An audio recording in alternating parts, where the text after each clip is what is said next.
Yo, it's effective immediately. I'm DJ Hed. What up, Hip Hop Nation? It's your favorite homegirl, Gina Views. We have a special guest in the studio, our first Olympian ever on the show. Thank you for blessing us. Man, blessing the show. Claressa Shields is here. The greatest woman of all time. There you go. 17-time world champ. Pop it. You see the gold. 4-time undisputed world champ. The current heavyweight undisputed world champ. I don't know what else to say. 17 world titles, 4-time undisputed, 5-weight world champion, and let me not forget, pound for pound, #1 woman fighter in the world, 2-time Olympic gold medalist. I mean, the list goes on and on, but that's who I am. There you go. Man, listen. Oh, that's the clock it shit. I learned that one. Mm-hmm. You wasn't gonna get all of it. I said I might as well just do it for you. I got you. Thank you. I appreciate you. But thank you for being here though. Like you are some. I was telling them before you got here. I'm like, you like really some shit in real life. Yeah. Like, and you know it too, right? Mm-hmm. First of all, congratulations on all of the shit you just named, all of the accolades. Thank you. Even being like, I think it was 21, you had two gold medals. 2 Olympic gold medals, yes. 2 Olympic gold medals, like the current undisputed champion. Yeah. Do you walk around, like, does that, I know you down there, I saw you say, like, you willing to glove up, you willing to do all of the shit, but does it ever get to you to the point where it's like, damn, like, maybe it might be, I remember when me and Gina went to the TDE Christmas and like little girls was like, oh, we look up to you.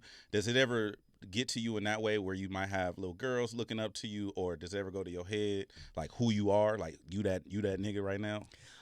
Well, for me, I've been that nigga for a long time. So when you that nigga, you just get used to that. Yeah. So I'm already used to it, just to be honest with you. And that's why I walk around like how I walk around, like I'm just full of confidence. I'm full of hard work. I'm full of success. And I believe in me. You know what I'm saying? I got some big goals. Little girls and little boys been looking up to me for a very long time.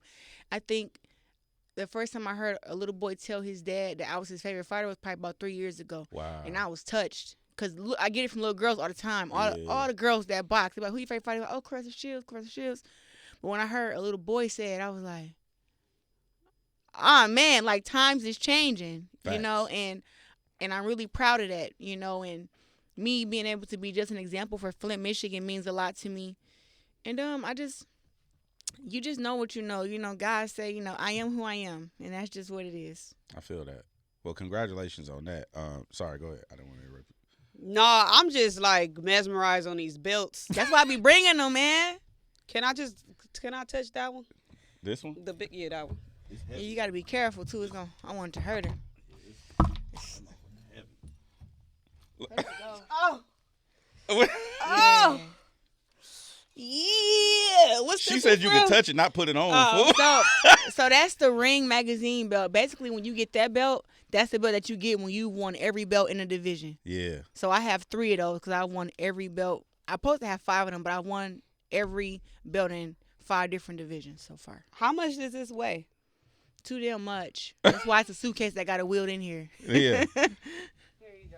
Here, I'll put it. Oh, no, you put it in. It is heavy, and I'm fragile.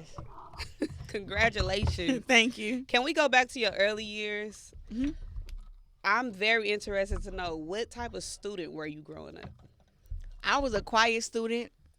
Up in school, I was friends with everybody, the jocks, the geeks, the people who they called, weird or whatever. I was right in the middle of that. And also, I grew up poor till I was in high school, so I didn't really like go out to like the movies and stuff like that and hang out, but I was friends with everybody because I was a good athlete. I was a honor roll student. I graduated with a 3.0 GPA, and I even went to college for 6 months, which college was not for me, but I went. Yeah. Is college isn't a requirement for boxing? Nah, just knowing how to fight is. The only school that I had to go to for that. Nah, that's it. What, did you struggle in college? What about it wasn't for you? Honestly, I think just being there was not for me. Yeah. I mean, I already had won the Olympics, and then I'm trying to go to college, and I was going to college to do stuff that I'm doing now, business management and mass communication. So I wanted to do kind of what y'all doing to me, asking me questions, and y'all gonna have like a storyline, and you'll be videos and stuff. I wanted to document other athletes and other like phenomenal people, because I think sometimes people don't get their stories right, and I wanted to kind of be that person to get their story right. So that's why I was initially going. Specifically athletes, like you wanted to tell the stories of athletes specifically? Yeah. Got you. And it's so much more outside of sport that I wanted to do. Like, you can ask them, why you like basketball? They say, I like dunking, I like this. But, like, I wanted to get deeper into it. Like, what made you love this sport? You know, who inspired you? Mm-hmm. You know, what is the conversation that changed your life? Stuff like that they don't really get asked and stuff like that. Yeah. Like, getting more into the mental part of it. So when you're going to school for this, you're in your mind, you're not even about to be an athlete. You're going to be the person who's telling the stories for the athletes. Mm-hmm. But Wow. I was also getting ready for the second Olympics too. Okay. So that's the reason why it didn't work out, because I was still going to tournaments and fighting across the country, Bulgaria, China. I'm still fighting, and they wanted me to be there in person at the school. And it's like, well, can't do that. I have to go to Colorado Springs and train for a month, and then we have to go to a whole nother country for another month to fight. So it was like I really didn't have time for school. Yeah. Was there a moment that you just absolutely said, okay, I'm going to give up on that and focus on this? Or do you still have, is it still a goal of yours to tell stories for athletes? Well, right now I'm more focused on make sure that I get my story told the right way. Yeah. I think for me going to college, I learned how to control the narrative and also tell my story. People will create these stories about me, and I seen it get done when I was 21 till I was 25. You know, fighting on Showtime back then, and I fought on a few different networks, but I gave Showtime a lot of time to kind of control my story, and that's where I think a lot of this, you know, I'm not gonna say ugly pictures, but really, you know, strong pictures come from, where it's like all these videos of me going off on my opponents, or me working really hard at the gym and not really caring about how I look, just working hard and trash talking. And when I realized that my fans were scared of me, that's when I said, okay, I gotta get control of this. And I started doing more of my own thing and making social media be my platform for that. Yeah. At first, I really didn't want to deal with social media that much. What made you think that what was the thing that made you think the fans were your fans were scared of you? They told me. Just in general, people would just be like People intimidated. People love how I box. They love how I fight. They even love my confidence and my trash talk.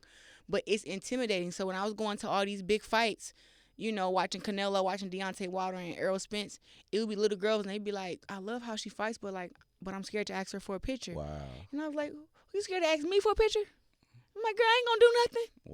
Wow. And she was like, I'm just saying, you just look so mean, and up on TV, they got you cussing out this girl or cussing out this opponent. And I'm just like, well, I'm selling the fight, and I'm pretty agitated while I'm training, but I'm not gonna do nothing to a regular person or to another fighter who asks for a picture. Yeah. You know, so that's when I was like, I don't want my fans to be scared of me. Now, I want to be respected, yes, but scared of me is just like, that was too much. Yeah. Did you or your team come up with any sort of angle so that you can kind of more so personalize yourself with the fans so they aren't scared of you? I did that.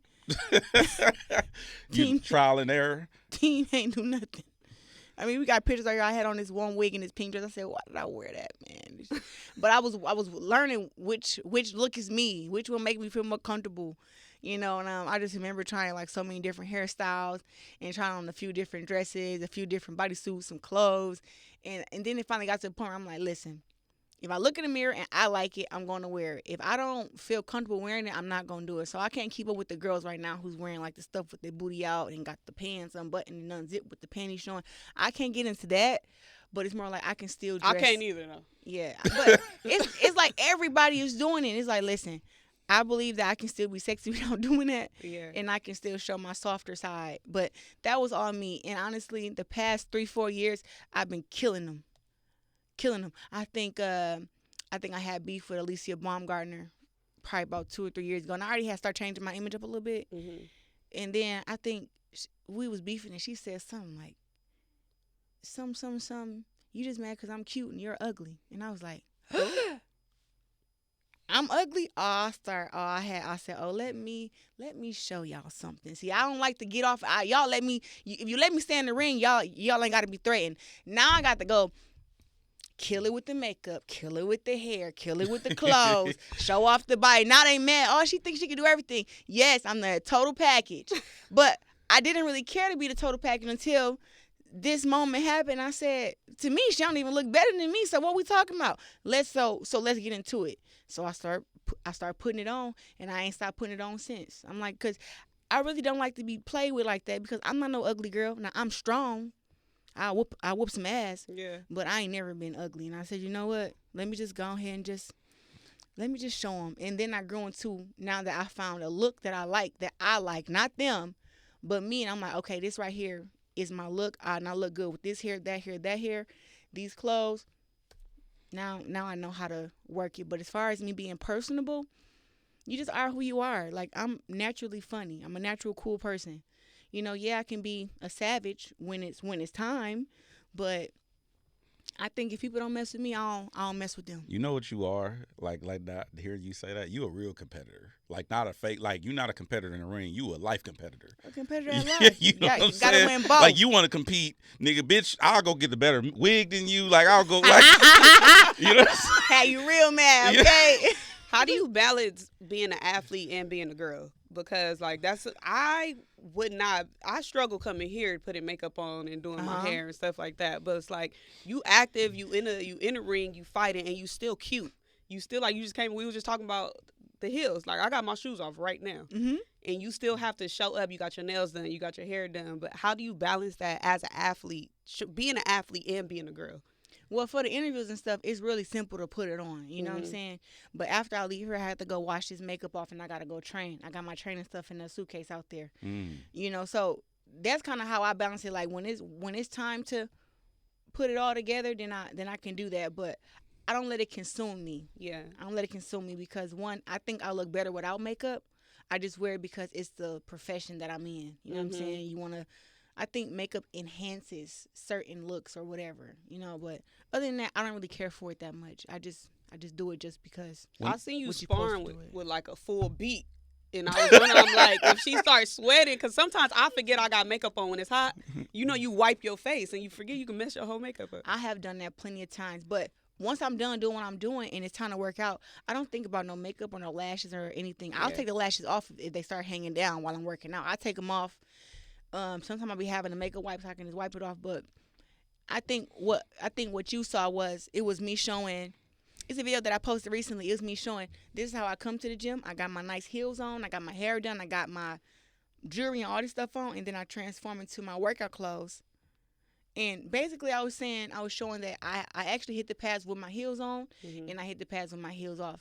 And this was just like a content day to show like. Yeah, dummies, it's the same person. Yeah. People want to make it seem like, I don't know if they be confused or they don't understand it, but it was like the same person who walked in with the heels, with the jewelry, with the nice clothes on. I had the same skill. It's the same person that's punching the damn pads, knocking people out. So I think in boxing, it has always been a stereotype that girls who box are butch and ugly and got deep voices. And I'm like, I'm sorry, I just don't fit that category. But you have to continuously show them. Pay attention, you guys. Same person. When did you get comfortable? Because I saw you did this. I don't know if it was a documentary, but I heard you say basically you were teased and bullied. You had a speech impediment. When did you get comfortable? Like this is me. Like this is who I am. Speaking publicly. Like you gonna get me 100% uncut. Honestly, I probably was like when I won the Olympics when I was 17. I think I went through like a year or two of scrutiny. You know, by people, not just because I didn't get any endorsements or sponsorships, but because of so many other things, you know. People judging my hair, judging how I look, judging how I talk, judging, cause I just wasn't, you probably caught me in a dress twice by the time I was 17. I was not wearing dresses or skirts or none of that stuff. I'm like, look, you're going to see me in a shirt and some jeans. You're not going to see me in nothing that's too revealing, and that's just how it was. I think when I turned like 20, I just decided like it just came too hard to try to please everybody else, to live up to their standards, to what they think is pretty, what they think is you supposed to wear, what they think you supposed to talk like and say. I'm like, yo, it's stressful when you're not being yourself. And I'm like, why am I stressing myself out to not be myself? And these people don't even like you. they don't even want, like, they don't even care about your well-being. It ain't nothing you can do to make them like you. Like, Yeah, because this the thing that I've learned. A hater gonna be a hater no matter what. They can say, "Oh, she don't know how to dress," and then you go and put on some clothes, and they say, "Oh, it's about time she dressed." Or They she don't know how to wear it. They still hating. yeah. So a hater gonna be a hater. A person who don't like you is always going to not like you, no matter what you do for them. Mm-hmm. So it's just like, at the end of the day, you might as well make yourself happy, because when I die, I gotta lay in the casket by myself. Mm-hmm. So I care about how my family how they feel about me, not how strangers feel just because they're placing their insecurities on me. So I think at the age of 20, I decided, look, I'm not really gonna wear too many more of these skinny heels, because they hurt my feet, for one. And then I gotta go work out, and I got sore ankles and shit, and that's just not like, why? That can cost you a fight, low key. Like, It definitely cost me a training session for sure. Yeah. So I'm just like, why I gotta do all that? So for me, I'm just like, look, I'm gonna do what makes me comfortable. So when it's fight week, though, speaking of July 26th, when it's coming up, yep. fight week, I put it on. Like, I have my makeup artist, my hair. We going to everything dialed up. We gonna hit the pads dialed up. We gonna talk trash dialed up. I mean, last fight we walked in there to the media workout. I had the wig on. I was real cute. And when it got time to work out and I changed my clothes, I said, wig's coming off. I got the fresh braids under here. What up? You pulled it off on camera? You ain't see it? I didn't see that one. Oh, man, I'll show you. I didn't. Put it right on. I ain't doing the. She not gonna do that. The beehive. No. I just pulled it right off, and I just was letting them know, like, once again, crazies, same person. Yeah. Same person. Do you think that this is a random question, but like from an athletic standpoint, do you think that other athletes look to other athletes to kind of lead the way in what you're talking about? Like from like somebody another female boxer might be watching you, be like, oh, I can move like that, and then be like, oh, and then start moving in the same way. Does that make sense? Absolutely. I think that's smart. I mean, like setting the trend for the rest of the pack. Yeah, I think you need to build a blueprint. Girls are definitely following my blueprint, 100%. Okay, bet. 100%. And I've always told anybody who I was friends with, who I was cool with, build your brand. That's gonna outlast your career. And I always tell all of them that. I've told all the girls I was friends with, build your brand, start your YouTube channel, build your own fan base. I've told every last one of them that. Earlier you mentioned writing your own narrative, and you do have the film, The Fire Inside with Ryan Destiny. Yes. That's what. How hands-on were you with that film? I have to say, I'm not ever gonna give disjustice or anything to that. I will say Ryan Destiny probably called me 3 times. I never got a chance to be on set because I'm an active fighter, but I didn't have to do anything for Ryan. Ryan Destiny had it down packed. She studied. She's a great actress. And when I seen The Fire Inside and Ryan Destiny playing as me, I couldn't believe it. Mm-hmm. I couldn't, and it makes me cry. The entire movie, I just be crying, laughing, tears of joy. I cannot believe this. A biopic at 30 years old, and then I was 29 actually when it came out, but just to actually see it, I was like, this is crazy. So I have such a inspiring life that they put a movie out about my life, and it came out on Christmas Day. Like, if that's not Jesus, I don't know who is. Yeah. I don't know who it is. Facts. Yeah. How did the film come about? I was preparing for my second Olympics.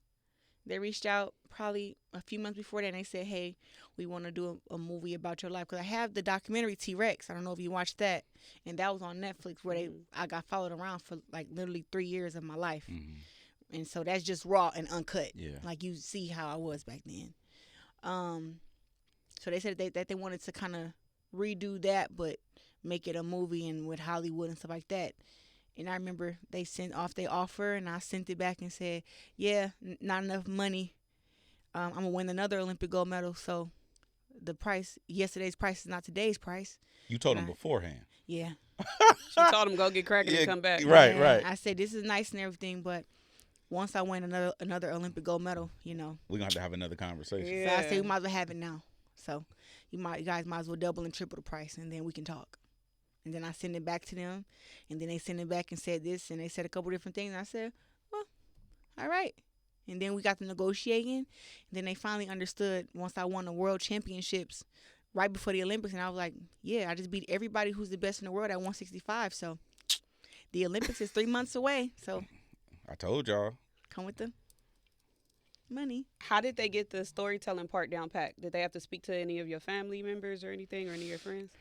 So I mean, I don't know if you guys noticed, but I'm very like vocal and I'm very open. Mm-hmm. So I went and talked with Barry Jenkins, who is the writer, for 3 to 4 hours. Okay. I met him actually here in LA somewhere. I don't know where we went, but when I met him, we sat down and I'm a listener. So I said, "Hey, tell me what you think my story is." And he gave me his take, and I said, "Almost was right." Yeah. Almost. I said, but I know I'm not a sob story. Like I don't have a sad story. Like I have a resilient story. I have a story that is just this the comeback kid type of story. I said that's what I want to be remembered as. I don't want people watching my movie and feeling sorry for me. And I told him that, and I let him know about the relationship that I had with everybody at different times. Mm-hmm. You know, my mom, growing up as a kid and teenager, we were not close. We didn't have a good relationship. It didn't get a good relationship till I got older, 17, 16. Childhood was terrible. You know, as far as in like we didn't have no food, whatever. But point blank period, boxing saved my life. Yeah. Basically, boxing gave me confidence, gave me self-esteem, gave me a purpose, and it even made my relationship with God stronger. You know, so that's something that I always just carry with me. But boxing definitely helped change my life, and I have no problem speaking about my struggles that I went through. Yeah. Because the success just shows you like you can go through all that and still turn out to have this. You don't have to have the silver spoon in order to make it. Mm-hmm. You have a very relatable story, even like you talking about your parents and your upbringing. That's a story that we're very similar in a lot of ways with our upbringing. And I think that people assume that the childhood trauma that you experience, they think it's not as relatable as it is, but a lot of people are dealing with the same thing that that you went through. Have you noticed that your childhood trauma has helped you as an adult? I think my childhood trauma gave me tough skin. It gave me tough skin. I think being from Flint, Michigan, kind of like I can see the play before the play. Yeah. Like I'm street smart and I'm book smart. Like I think my childhood kind of helped me have a good sense of discernment of people. Everywhere I go in the world, I have a sense of people where it's like, okay, yeah, she being nice and she being cool, but she's a hater. Damn. You know, and that's sad because I kind of was questioning God at first. I'm like, why do I have to meet people who I think are great, and then you give me a sense of discernment that they're not good people? And later on, I find out why he wants me to disconnect. Like right away, you don't know, but he's giving you the sign like, that's not something you want to go toward. But as soon as you go toward it and you keep dealing with it or dealing with the person, that's when you start experiencing the hell that you have to deal with from certain people. So now I listen to my discernment and I just run from people. What do you mean, like you talking about like you put distance between you and people, or you mean like somebody presents themselves as a hater or fake and then you run? Or are you talking about just people in general? No, I'm talking about what is it? Wolves in sheep clothing? Is that the line? Yep. They all come like they want to be friends and they support you. They want what's best for you, but they really is around to try to take from you and to plot on you. Touche. Yeah. And it's a lot of people like that. Yeah. And sadly, they prey on nice people like me who are givers and nice, and I'm real laid back. I'm real laid back, but I don't even have middlemen when I do business. You know what I'm saying? I'm like, people can do direct business with me. People try to evaluate what's going on in your circle and what's in your life. They're like, oh, yeah, we can get over on her. And once I feel that, I'm like, yeah, no, actually, you can't. I got a couple questions because you mentioned training for the Olympics. What does that look like? Like, is that first question is, what is training for the Olympics like? And the second part of that question is that different from training for a normal fight? Okay. So training for the Olympics, my experience was different. I lived at the Olympic Training Center for 3 years prior to the second Olympics. So they had our food. I had a apartment there. But training was crazy. We train three, 4 times a day. Do you get to pick your coach? I'm sorry to interrupt, but I'm intrigued. I never. They give us a list of coaches. Okay. And you kind of go to the gym and everybody is there. The ones who you gravitate to is who you work with, or but sometimes it's always somebody over everybody. So there's always a chief coach, and he kind of make the decisions of who's in the corner, whatever. But training for the Olympics was not hard. Training for that sounds crazy though. No, like it was because like I had done it already. 99% of people would never be at the Olympics though, Claressa. So you gotta like reason with me. I get it, but for me it was like it's fighting. I like to simplify things. Okay, I feel you. Yeah, I don't want to be like, oh, I gotta run, then we gotta go do strength and conditioning, then we gotta go punch the bag, and I just be like, it's boxing training. I like to keep it simple, so it don't really go too. Now, when you think about it, you like, this shit's insane, but no, training was simple. I think now, being a professional fighter, like, okay, I'm training for my fight July 26th. Tickets on Ticketmaster. Meet me at Little Caesars. As you should. Training for a professional fight now, I'm fighting for 10 rounds now. Yeah. Against girls who are humongous. I'm fighting the girls at heavyweight. And these girls are strong. Stronger than some men that I know. It's ridiculous. I don't know where they get their strength from. And I'm serious. And so while I'm doing this training, I have a certain part of camp where it's just strength training. Nothing but strength. Like I can bench 185. I can squat 300 pounds. Damn. Like I'm a pretty strong woman.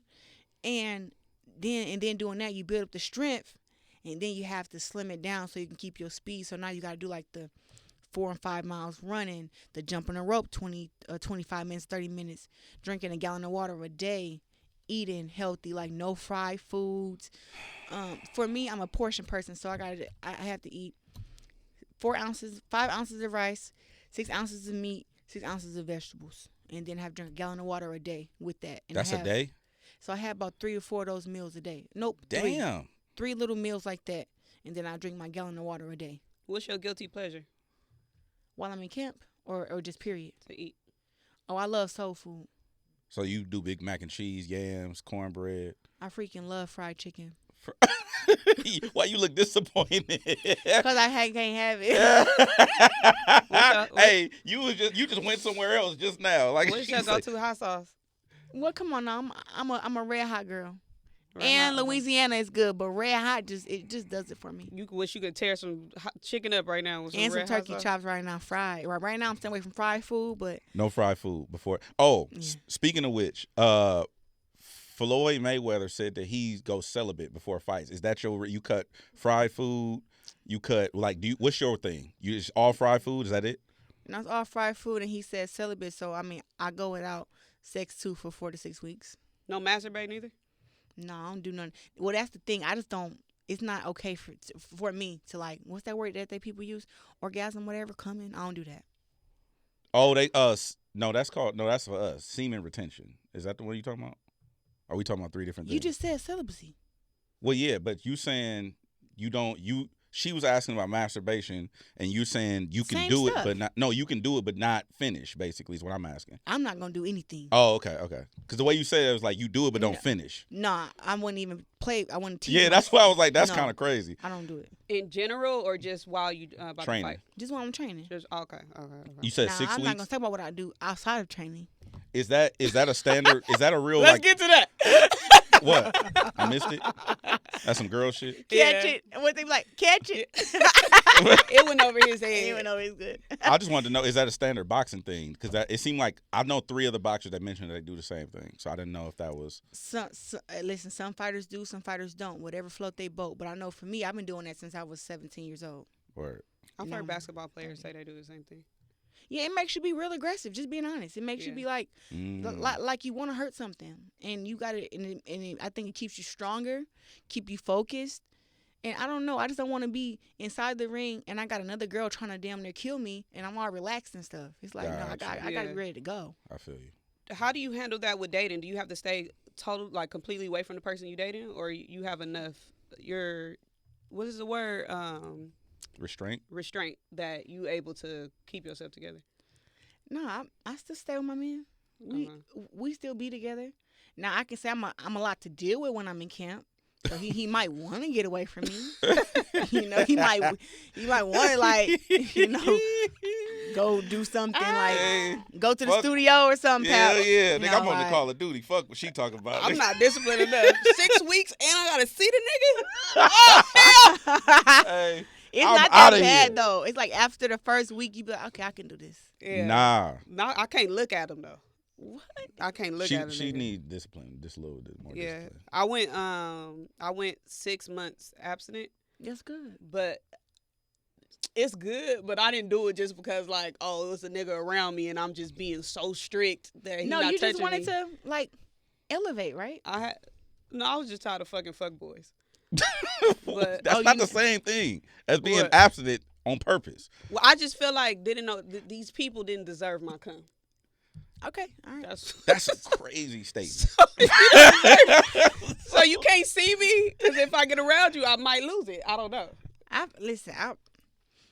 Congratulations. We had Essence Atkins. What was hers? 4 years? Yeah, 4 years. She did 4. She did said it- she's 4 years it was 4 abstinent. years abstinent. Jesus, Yeah. See what I'm saying? that's what's up. How do you growing up? Did you have a competitive household like with your siblings? No, I was best at everything I do. I'm on my mom's favorite child. You just saying that, or Nah, she told you that? if they listening, they know. Oh shit! Why you got to do that? They know. My sister Brianna know. My sister, damn. Artists know. One Smack Mac know. My little brother Peanut know. My daddy know I'm his favorite child. Oh, They all you know about to that. start something in the family group chat? Yeah. I hope y'all listening. What's up? Have you had your dream walkout performance yet? Yes. Okay, so I mean it's from everything. Like, well, no, because I have two. But up in current times, I didn't ever think that Pap would ever walk me out. Really? Seriously. Why? We was in a private relationship. I know, but And it was like, I didn't want it to be like obvious, but I'm really like a fan of his music. And that song, 50% Human, is like my shit. oh, shit. look And I at was So like, you were already a fan. You've been a fan of his. Well, when I met him in July, and then after that, when you get to know a person, I knew he was a rapper, but it's like if you don't hear like the music on the radio and stuff like that, or everybody not playing it, you don't really listen like to it. So I grew up listening to like Meek Mill and 50 Cent, like those guys. You know what I'm saying? Meek Mill was my favorite rapper. First it was Lil Wayne, then it was Meek Mill. So after that, them were like my only two favorite rappers. You know what I'm saying? Like, yeah, we got Tupac, we got Biggie, we got Jay-Z, but I started getting familiar with, because I support my friends. So when we were just friends, I'm like, okay, you got music, let me go listen. I'm listening to this music. I'm like, what the hell? It's crazy. Like, to me, for his music to not be out there like it should be, I think he should be like on one of the biggest platforms and have one of the biggest names, because he is like a true MC. Like all that mumbo jumbo rap, he not into that. He really know how to rap. And so when I was listening to his music, and then I heard 50% Human, it's one of those, it's like, you know, look it up. Okay? It's a really good song. And still the most consistent, I Was Born Gifted. Come on now, 12 rounds in me, I can go the distance. Haters try to stop my shine, tell them they can't. It's crazy. That's like shit. No, so it just got me so geeked, and I was like, yo, when I fight for the heavyweight undisputed championship, this was before we started dating, I said, I would like for you to walk me out. wow. And he was like, okay. And I was like, if you can, you know, and I just was like, it ain't gonna happen. But Then y'all not dating at this point. Who not dating? At that point. When No. you asked him to do it, No. yeah. You asked him. Back Okay. then we were just friends. I was getting Yeah. used to his music and stuff like that. Yeah. But I mean, once we started dating, of course, I'm like, okay, cool. But it still was a thing of, we're private, and when you see us around each other, there's a lot of chemistry. So it's like, how do you hide chemistry if we're a private couple Yeah. I feel that. type of thing? So I didn't think it was gonna happen, but then it happened, and I'm like, yay, What's your other one? You said you have two. Beyonce. What song? I don't know which song. Hold on, You probably gotta pick a song. probably Ape Shit Really? by Beyonce. Yeah, with Jay-Z and Quavo. Quavo was on that. What she say? Stack my money fast and go. Yeah, That's the one. yeah. Yeah, she go crazy on that one. If Beyonce walked me out, I'm coming out to ring the alarm. To the left, to the left. Destiny To Child. the left is not a song you Some walk out to. Claressa She wants She some want to come aggressive out shit. to Halo and Yeah. shit. Nah, I'm not doing that. Halo is crazy. Like, no, I'm not doing We that. not supposed to be getting along, Gina. This is not that. This How ain't. about her song Flawless? No. Or when she came in there and said, you better call Becky with the Yeah. Yeah. That was one too. Claressa, like, nigga, we supposed to be. Nah, I seen you hug a bitch after you beat her up. I hug all of them. How? It's sportsmanship. She not there in her healing journey. Where she's not the one getting beat up either. touche. That's true. Well, I've had a tough fight where a girl knocked me down and I still hugged her. That's after not the the fight. same thing, Claressa. Sure, Don't do I don't know what to tell you then. You're not the one getting You not beat finna up. hug no. Get the fuck out of you! Just whip my ass. Oh yeah. Speaking of which, you lost one fight, I think, in your amateur career. Talk to me. And then you went and got your get back In the professionals. in a professional. In front of her family, in That front of 20,000 in the UK. Was that on your to-do list? That was she been on my hit list for years. I ain't letting that slide. What's wrong with you? Nah. Hey, bro, what sign are you? I'm a Pisces, big one, March. Oh yeah. See, that's what we don't understand. See, Yeah. I'm blessed in a few different ways. March 17th. What day is that? Do you guys even know? No. St. It's Patrick's St. Day. Patrick's Day, man. Oh yeah. So my birthday is a holiday. Everybody put on green. They all go get drunk. That's my day. Do you wear green every birthday? Do I wear green every birthday? I wear green the day of, but like if I have like a party, I probably won't wear green. But I wear green most birthdays. But green stands for so many different things: luck, money, all type of stuff. But yeah, she's on my hit list. You I been went and got pinched her. on your birthday? People don't pinch me. Would you pinch her? On her birthday, yeah. I punch folks. Don't pinch me. I wouldn't pinch you. You don't pinch me. Hey, I'm not even finna hug you when we take this picture. You know what? See, people think that boxers like myself, like since I box, we like to play fight and slap box. Yeah. I hate that. You don't want to play for her. I don't like being thumped. I don't like being pinched. I don't like being play slapped. Yeah. Play boxing. It all feels like a fight to me. So we used to do this thing called rips. Like when somebody say something stupid, you'd be like, "That's a rip," and you rip the back. Give of me that neck. So we used to call it swirly. Is that when you twist the head? Nah, well, No, rips is you just grab the back of their neck and And you then rip just it like rip that. It's some LA shit. See, probably. you see that? Look, she can. She getting body right. She ready to Wish punch you- on wish shit. you would rip my neck. We used to do open chest. Oh yeah. Did you Damn, ever you slap get box open as a chest as kid? a girls? They did that to the girls? I wasn't hanging around many girls. Touche. Wait, what's open chest? You just leave. You got If your you chest got open. chest open, we just hit you in Boom, the boom. chest. What? The fuck? thing. What? See, now you losing your shit. The fuck? Open We used to chest. be mean as kids. Now that I think of Yeah, it, like we but a had lot some going on as bullshit. kids, Did you man. slap box as a kid? I did. And I used to throw body shots with the dudes in the hood. What's that? Where we just fight.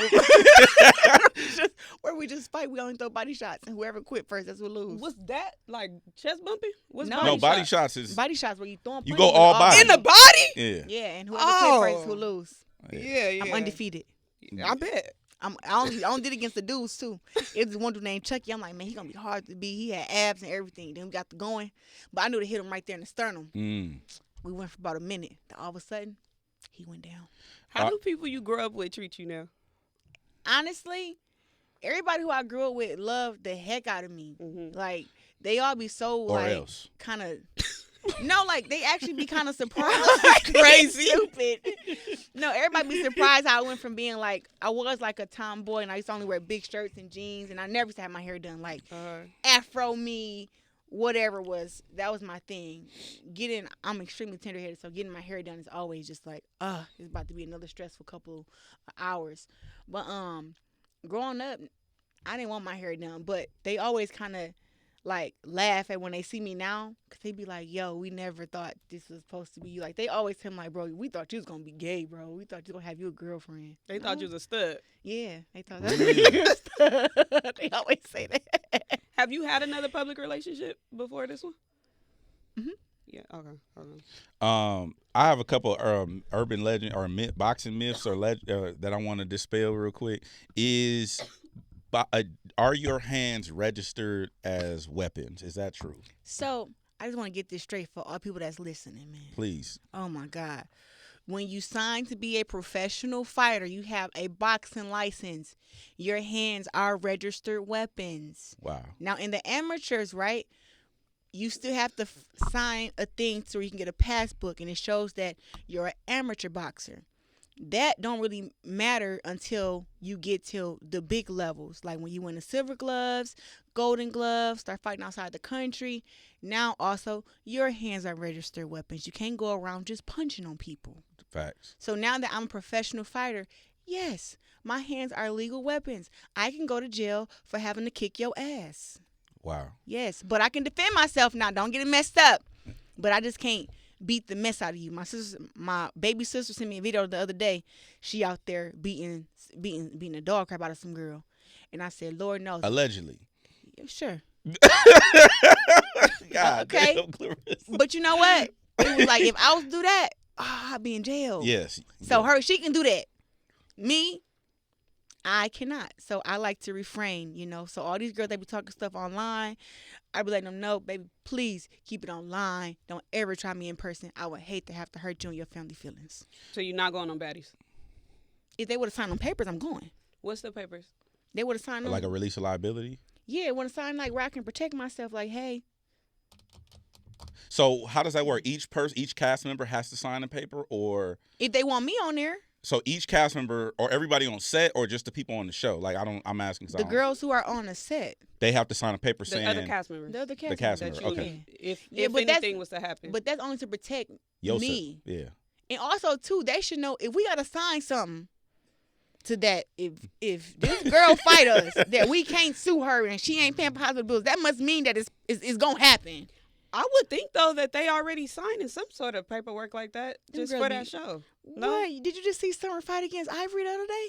Ivory whoop feet. Ivory whoop feet. Listen, I like Summer. She cool. She from Detroit. When I tell you Ivory tore her every which way but loose, they ain't signed no goddamn waivers. Is you for real?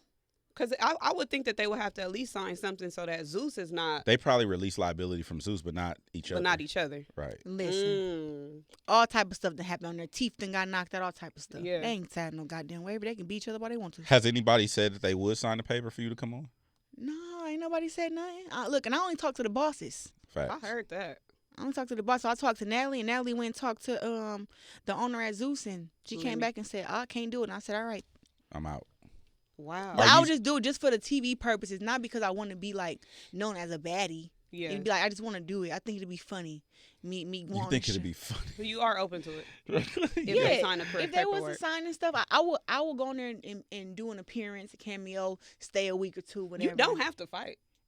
What? Yeah, you don't unless somebody try to fight you, right? I don't think nobody would try to fight you. Somebody gonna try for clout. See, that's what you missing. Them girls is, I don't want to call them dumb. They is a little off up in there. So nobody will fight me one-on-one. Oh, you talking about like a pack? Like you think? Man, please, them girls would be so intimidated, so jealous. They'd be like, "Oh, we got her, and we on TV. This is our big moment." Oh, you think it'll be like 3-on-1, 2-for-4? Man, like they get beat up for absolutely. the clout. Yes, and I would have to beat up 3 girls at one time. The fans were saying that they wanted to see either you or Taseki or you and Ivory. I think Ivory is the better option. I think she's a better fighter. I think she's more rougher than her. Is there a difference between boxing in the ring? Well, obviously there's a difference between street fighting and boxing in the ring. Because I've seen people who know how to fight, like on the shows and stuff, but they get in the ring and it's totally different. Yeah, it's 2 different things. And honestly, like, I don't think it's smart for anybody to try to fight me without gloves. The gloves is there to protect you. Like the padding, it's the reason that we have that in boxing. Nobody should be trying to fight me without gloves. I think that that's very dangerous, and even I'm not even privy to it because I know it's bad. I know it's in, and the thing is, I'm not just throwing shots. I'm aiming them. I'm making sure that when I punch you, landing all 4 knuckles. I felt that one. You see what I'm saying? Yeah. Oh shit. So it's and my knuckles is sharp. Damn. They see these little, but you feel that? Oh yeah. Yeah, these is them these knuckles didn't come to play. These are eyeball cutters. No, but that's what I'm saying. Like, so I don't have beef with Ivory. Actually, Ivory is coming to the fight, and I got her VIP pass, and I got her a front row ticket. Oh my God, I love that. So she's coming to the fight. Dolly is also coming to the fight. Uh-huh. I invited Natalie. I don't know if she coming, but I don't really want to fight these girls. It's just a good conversation for whatever. Now it's like the 100 men in one gorilla conversation. What is it?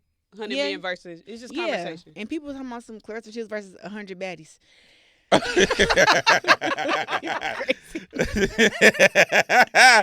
Yeah, that's interesting. July 26th, get your tickets on Ticketmaster. Meet me at Little Caesars Arena. And I always keep forgetting this. I'm being walked out by the boss, Rick Ross.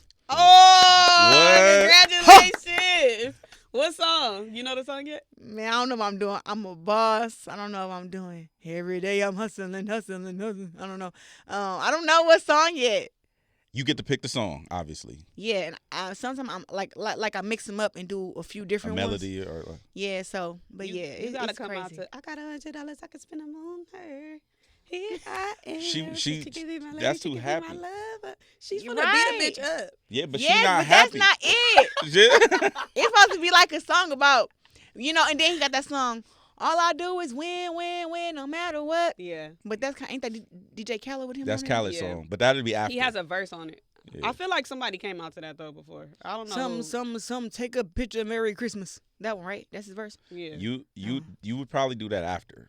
Have him walk you out and then do that song after. Oh, look at you putting it all together, my boy. You see what I'm saying? Yeah.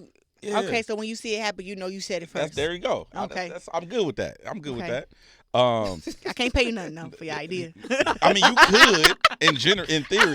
You know what I'm saying? You want to What? get paid for the idea. What was you doing with one of my favorite battle rappers, Miss Hustle? Y'all have anything y'all working on together? Girl, you is all in my. I'm a nosy motherfucker, but it was also on your Instagram. So everybody know that I've been rapping for a while, and I'm rapping for like 2 or 3 years now.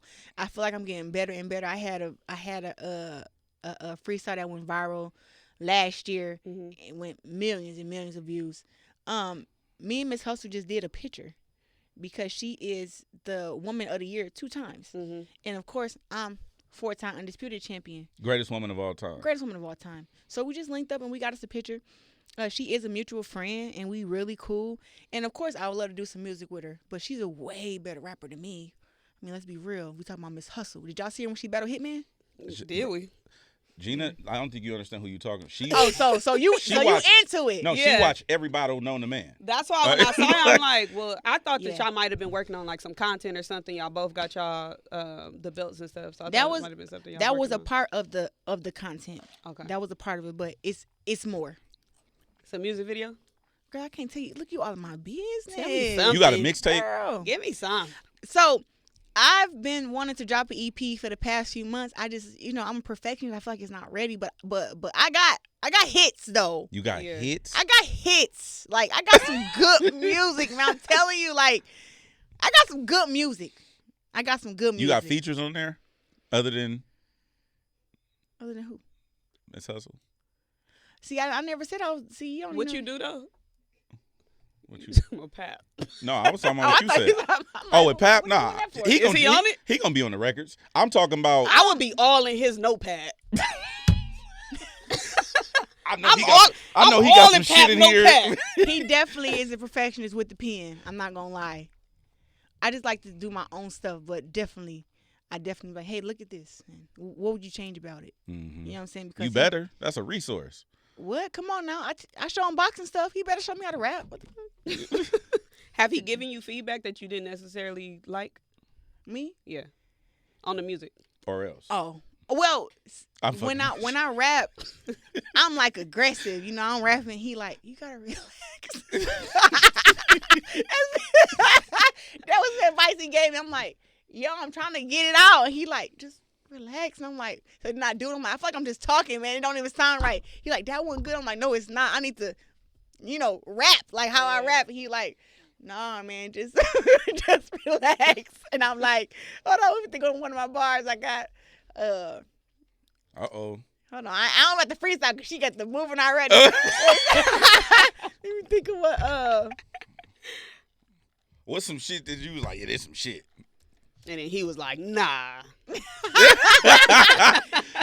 Well, that's the thing. I'm a real good creator, and I can write, and I only rap like things that I feel like. I'm not like one of those rappers that rap stuff that's not real. Yeah. So he hasn't heard none. Like, he was actually shocked when I sent him some of my stuff. Like, listen to this. He was like, yo, what the heck? You really in the studio rapping? I was like, yeah, what's wrong? He just was cracking up laughing. So he haven't said nothing that he like, oh, I didn't like this or like that. Yeah. No. What are you listening to on a daily basis? Girl, I'm all over the place right now. I don't know. It's just... What you listening to before? I was going to say a battle. Before a boxing match. A battle. I don't went into straight battle rap mode. Boosie? That's one. Yeah, Boosie's one one. right there. Boosie's the one. Set it off in this mother. Yeah. Yeah, I love. That's the finna go beat a bitch up song. Yeah, I listen, and then I listen to a lot of songs, man. I listen to R&B. I'm going through my thing. I got so many songs on here. This one of my favorites right here. This one. Okay. Let me ask you a question. I've never heard this in my life. Because you got. Did you hear what it said? Yeah. I feel like slapping a nigga today. Yeah. When after you win. I would hate to be next to you in traffic. Right. I'm cool. Listening to that. After you win, are you listening to like turned up shit like you was going into it, or are you listening to calm meditation? You silence? Like what's your thing after? All happy stuff. I'm listening to twerk music. I'm trying to go. See, I'll be mad, bro. You not finna be my ass in twerk. You know what I'm saying? That's out. I'm definitely gonna do that. That's crazy. I throw a party after every one of my fights, every championship. Do you ever invite the person that you beat up? I invited Danielle Perkins. She ain't want to come. Yeah, I invite him. Come on out. Party with us. And the thing is, she's fucking crazy, bro. No, listen.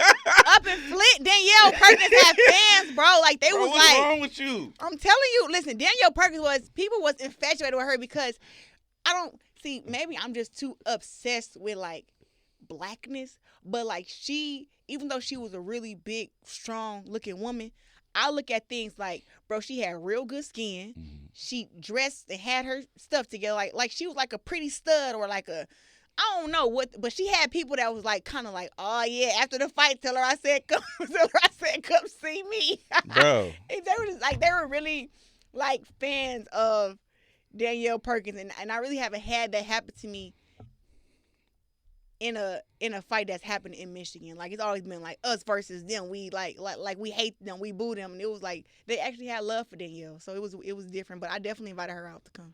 Bro, don't invite me nowhere after you beat me up.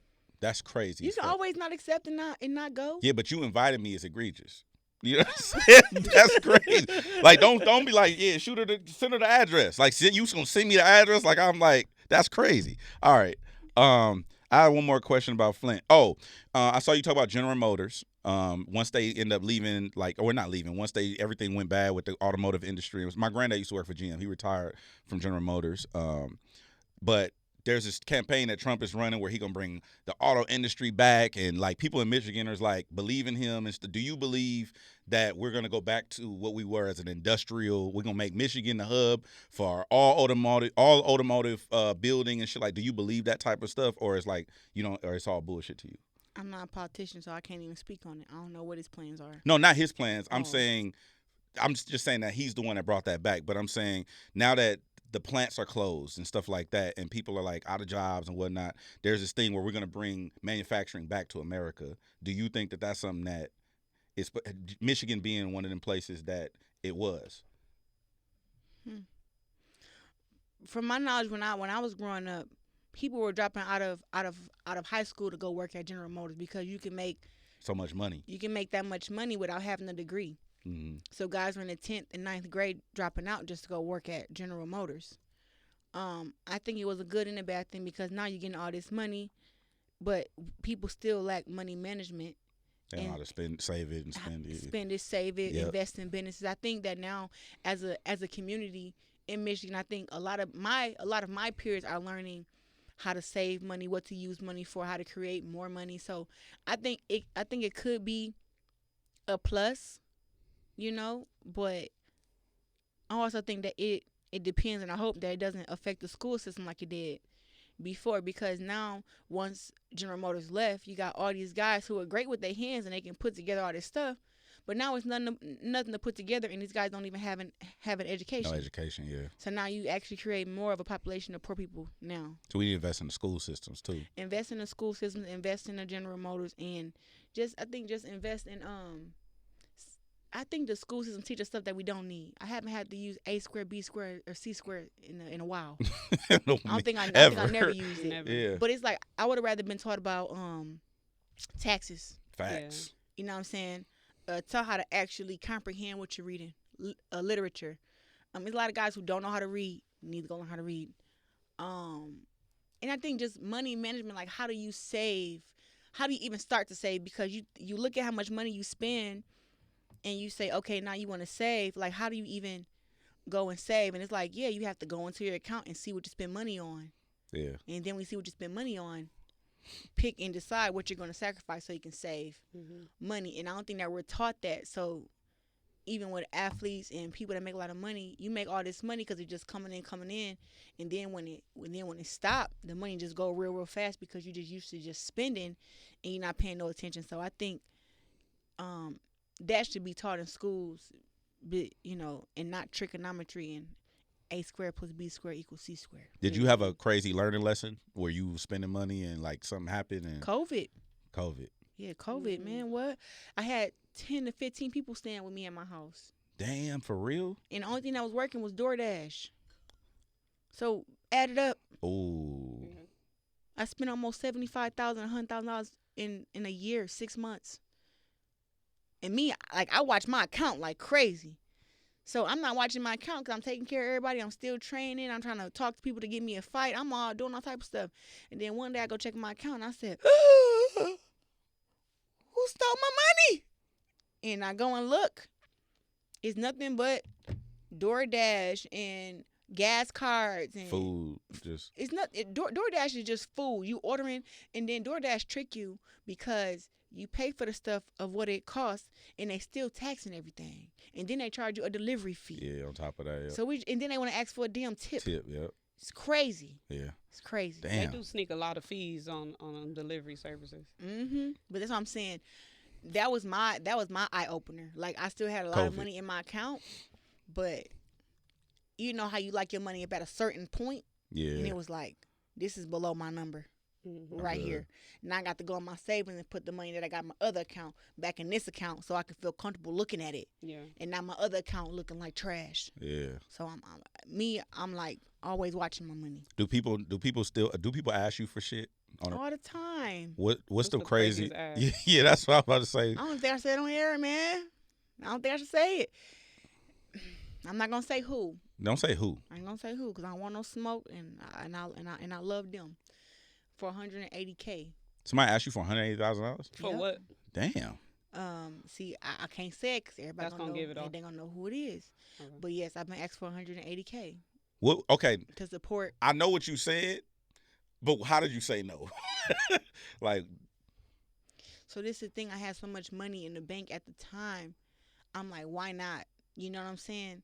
And then I thought about it and I said, ain't nobody ever even gave me $10K. $5K, $500 for me just be going around giving away $150. And the thing was, it was somehow in some way, shape, or form was supposed to get paid back or whatever, but it would have been years. And I just was like,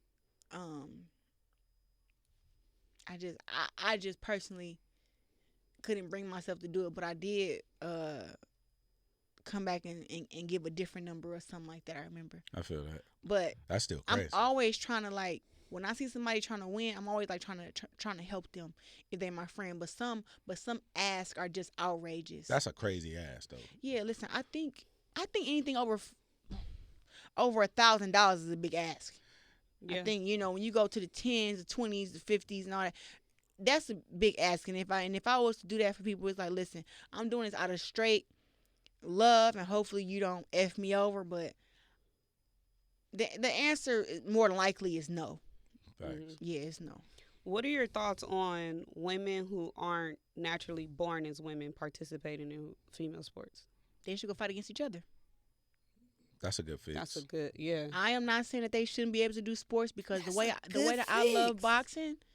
Listen, if you was a man and you go over to a woman and you want to box, you should fight against another man who went over and he want to box. And the same thing for the women.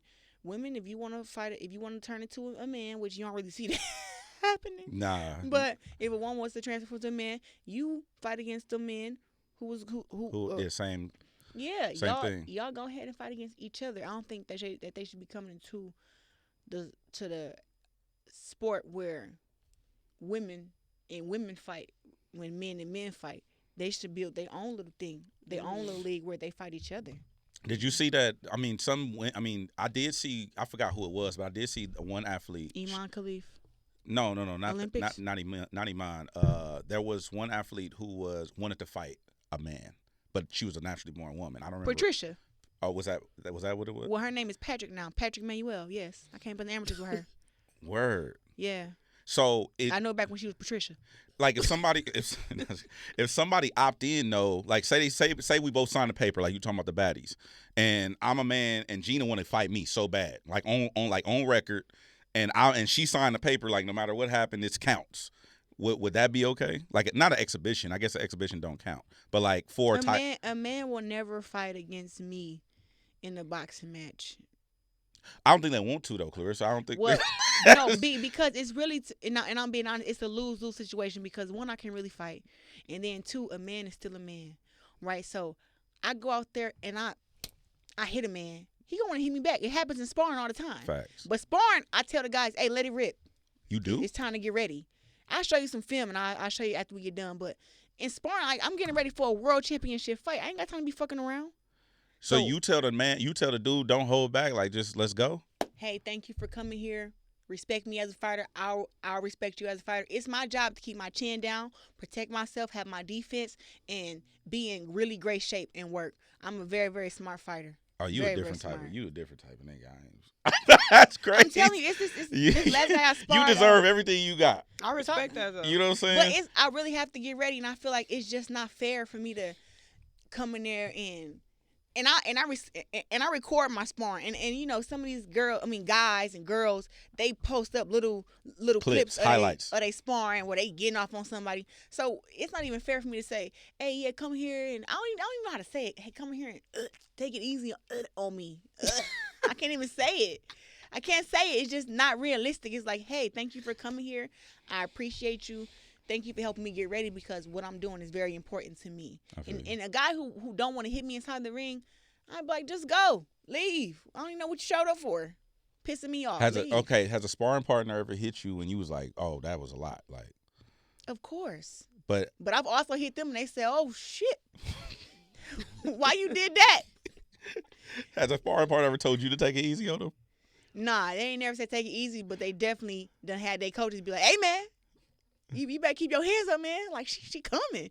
He like, I'm working. But listen, I definitely press the issue when sparring. Like, if I get in there with a guy who I feel like is not going to punch me, I go in there and just wild on him. And I piss him off to make him fight back.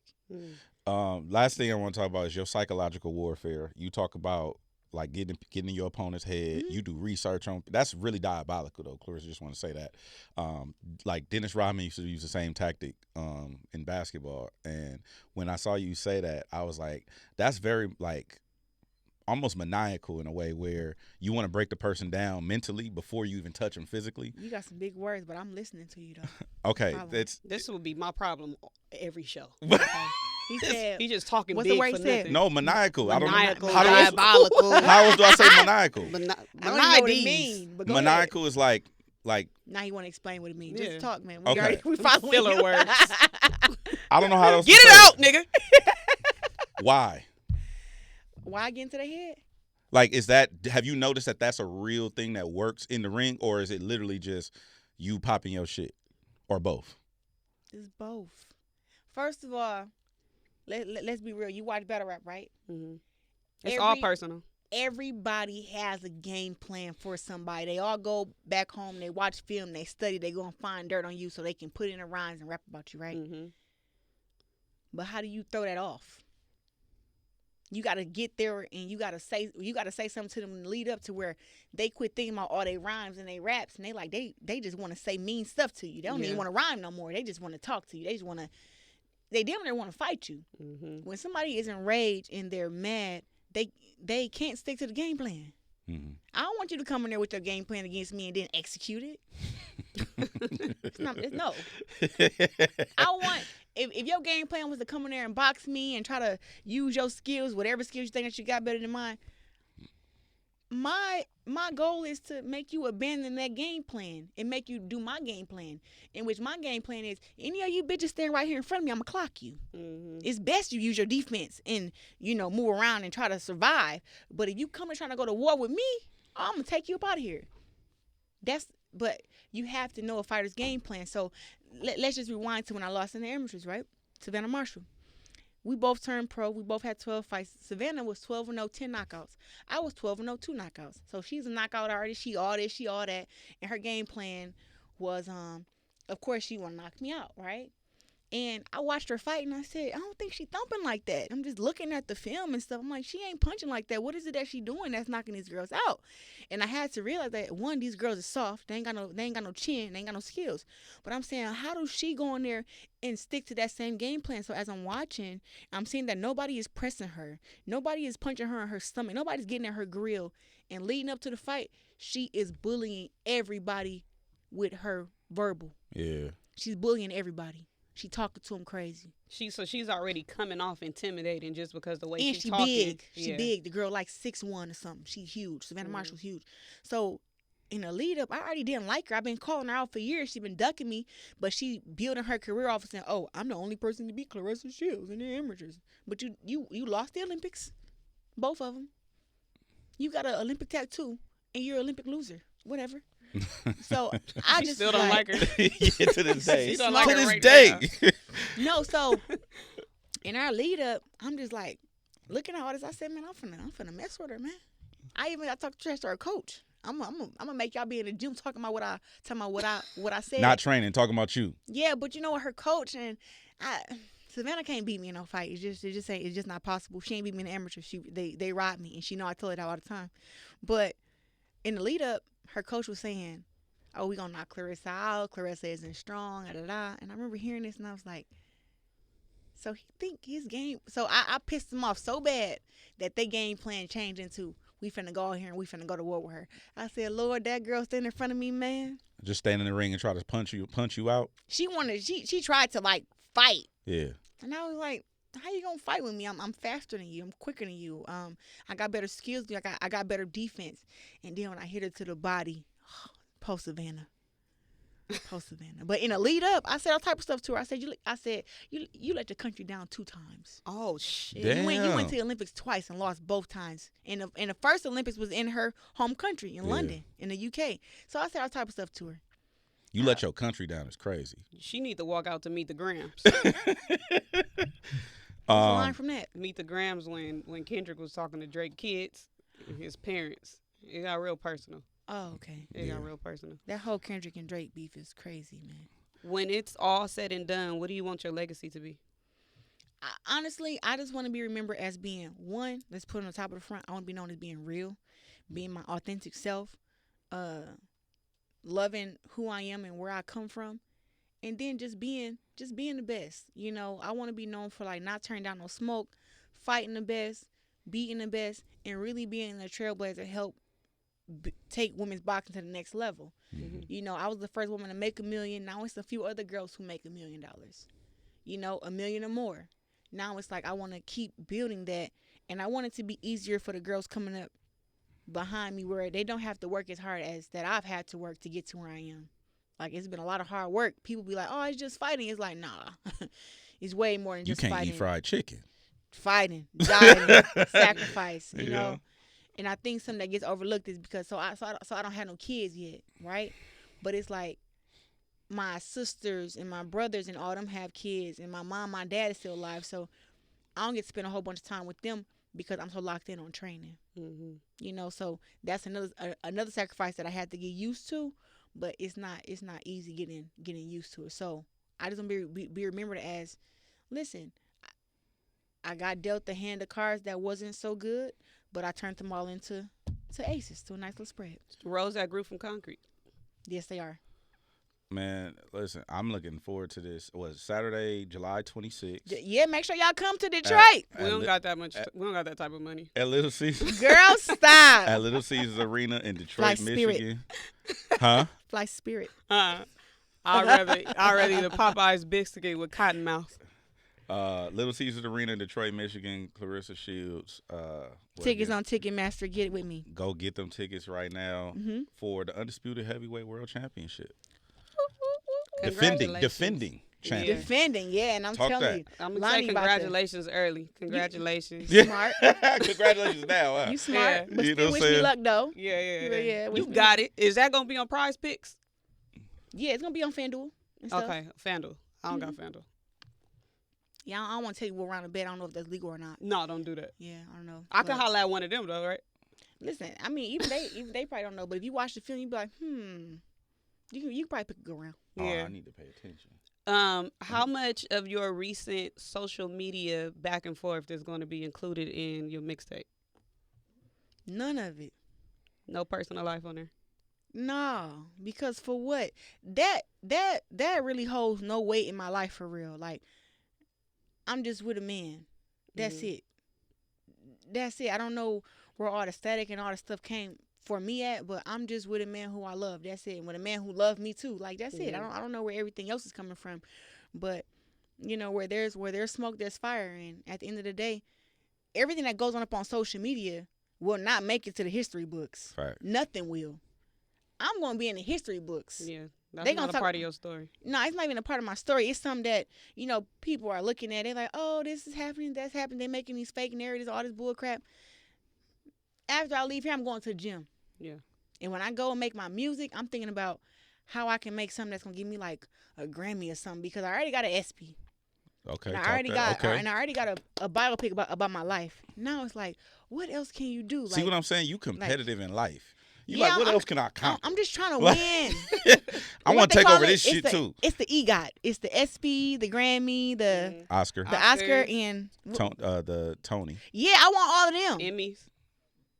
EGOT, Emmys. Emmys. Yeah, so what is it? The Emmy, Grammy, Oscar. Tony. I need all of them. I fuck with that. And I think that I have a life that can get that. You know, you never know. The fire inside might be my Oscar, man. Yeah. You know. Just saying. I'm so glad you came to our show. Like I've been watching you, and like you are exactly who you present as.